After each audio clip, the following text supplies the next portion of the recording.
President Davis, Pastor Williams, all pastors, elders, members of the church, brothers and sisters, good morning. I think that in that introduction to me, President Davis has set me up. But I can assure you that the High Commission will continue to work in your interest to the extent that we are able. We have in the High Commission team this morning, Mrs. Dolores Cooper, our Community Relations Officer, who is the very valuable and important link between you, the community, and the High Commission, and therefore between you and Jamaica as well. But my task here is to introduce our Prime Minister this morning. You know, when you're in public life, you end up going into church for different kinds of reasons.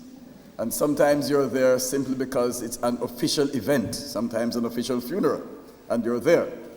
So Prime Minister Golding and I have been in church together many times, but the last time that he was in church and I was in church, both for the simple purpose of worship, was in the Andrews Memorial Church, Andrews Memorial Seventh-day Adventist Church in Kingston, in St. Andrew, where Mrs. Lorna Golding is a member and regular worshiper. I'm not sure whether she brought him or whether he came on his own, but he was there. And in that service, there was a special prayer for the well-being of leaders.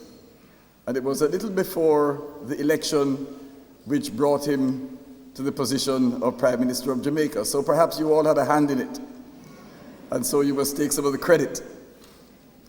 But I just want to say that Prime Minister Golding came into office as Prime Minister on the 3rd of September last year. He was sworn in a few days later. And he came in on a platform of building the whole Jamaica for the whole Jamaica. His message was unity. His message was all hands on deck. And he has not only talked the talk, but he has walked the walk and introduced measures which are irreversible, which will ensure that from the level of the Parliament right across the spectrum, there is opportunity for all persons to participate and to build the country. In the last few days, he has had a most punishing schedule here in the United Kingdom.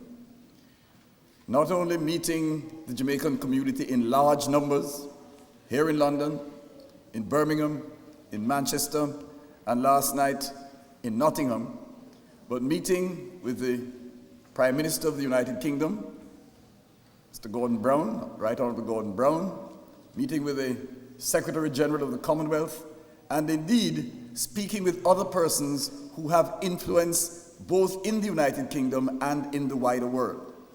And in all of these situations, he has demonstrated a very strong and positive commitment to Jamaica, but also a grasp of the issues which are going to determine the survival of all of us, Jamaica, the United Kingdom, the world. And so I can say to all of you here, you have in the Prime Minister of Jamaica somebody of whom you can be very, very proud. And I ask you now to welcome the Honourable Prime Minister of Jamaica, Honourable Orrit Brooks Golding, Member of Parliament.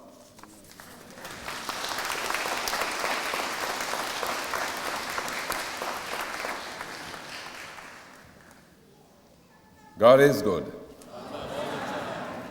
A happy and blessed Sabbath to you all.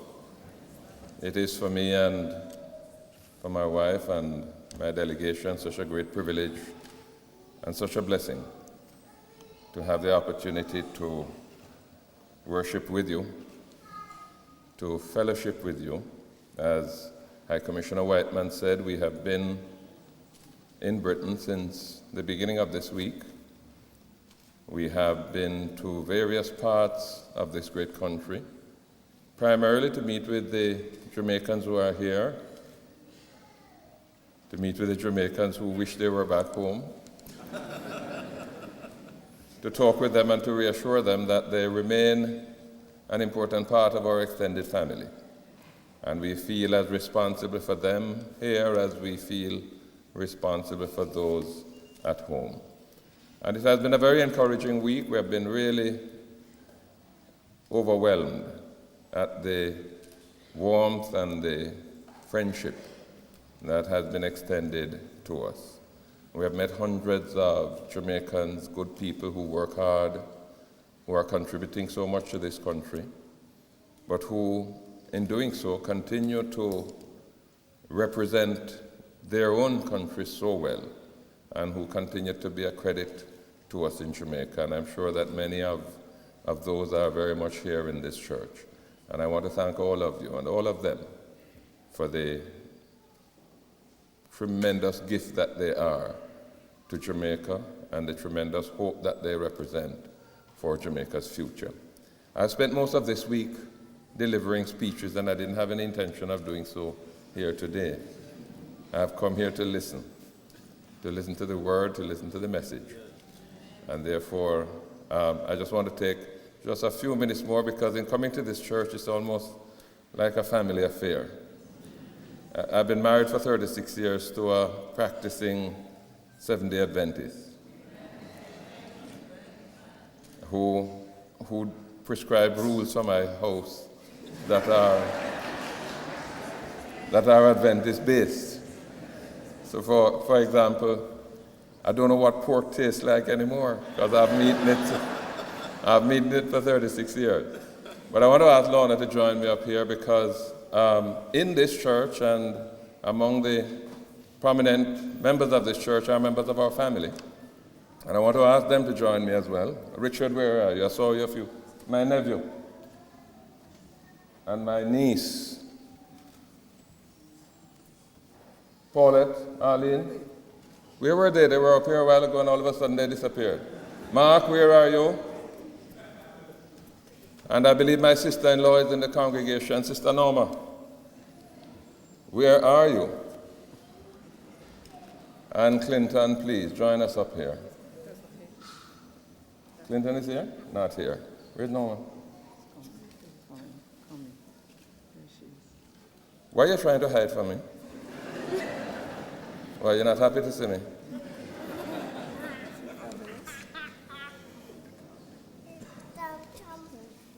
Well, you're looking so nice. Maybe I married the wrong sister.